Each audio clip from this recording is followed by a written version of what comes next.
Mamen. Oh, Friday na naman, magmumunggo ka na naman. Ako medyo nagsawa na, mamen, kaya itong Friday lang naman, titiwalag ako sa munggugang. Pero titira pa rin ako ng medyo munggo lang, mamen. Ayan, meron akong pata dyan, knuckles, o dahon ng ampalaya, so parang munggo pa rin. May ceiling green din yan. At itong gagamitin ko for today's video, mamen. Beans pa rin, mamen, pinto beans. So, sa mga gusto i-try, meron sa palengke niyan yung mas maliliit na packaging. Ito kasi padala at bigay pala sa akin yan, mamen, galing ibang bansa. Pero marami yan sa palengke, mamen. So, unang gagawin natin dito, maggisa, mamen. O, ito nga pala ilalagyan ko ng mantika ng kusang nabukas, kusang nasara. Bisitahin nyo lang yung TikTok shop natin, same name sa Facebook. Marami tayong bentables doon, mamen, na good deal na good deal. At talagang magagamit nyo. Kasi hindi ko naman bibili niyan o ibebenta kung hindi ko naman magagamit, mamen. Okay, mabalik nga tayo. Ayan na nga, ginisa ko na yung aromatiko. Bawang at sibuyas lang, mamen, ay goods na. Nung nilabasan na yung sibuyas, mamen, at goods na yung bawang, solve na sila parehas, sinama ko na kagad tong pata, mamen. Ay, ayan, sangkutsay nating maigi dahil hindi ko natusta yung labas para talagang walang lansa kasi medyo malansa o medyo may amoy yung pata, mamen, kaya dapat sangkutsyado. At hindi ko na rin siya masasalaban sa pagkakataong ito kasi ginisa ko siya. Pag sinalaban mo yan, mamen, o tinanggal mo yung impurities, baka sumama lang yung mga sibuyas mo at bawang.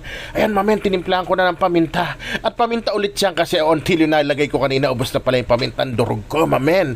At nalagyan natin ng patis. Kumbaga parang pinatisan lang to, pero parang munggo ang tirada dito, mamen. Napaka basic, gisa-gisa lang at kulo-kulo lang. May wonderful tonight ulam ka na, mamen.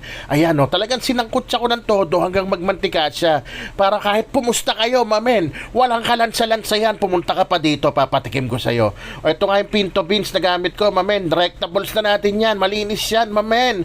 Ayan, para sabay sila lumambot nung pata. O, tapos na tayo maggisa. Yan na yung last chapter ng gisa natin, mamen. Kaya habang ginigisa ko yan, baka pwede mo naman pa-comment kung saan ka nanonood para naman malaman ni mamen kung saan umabot yung video niya. O, yan, mamen, o, nilagyan ko na ng pampalambot, criminal water, at isang nor pork cube lang. O, nor, alam mo na yan. O, tas onting halo lang at palalambutin na natin yan, mamen. Pag pinalambot mo, mamen, medyo nagkulang sa tubig, dagdagan mo.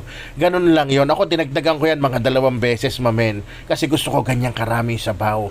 Ay, nung malambot na, tinikman ko na. Medyo may diferensya lang, kulang sa alat. Kaya onting asin na lang nilagay ko. At goods na yan, mamen.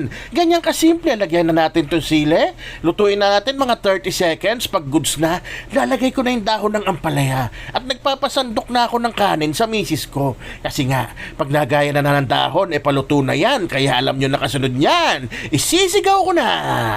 Rapsa! Man!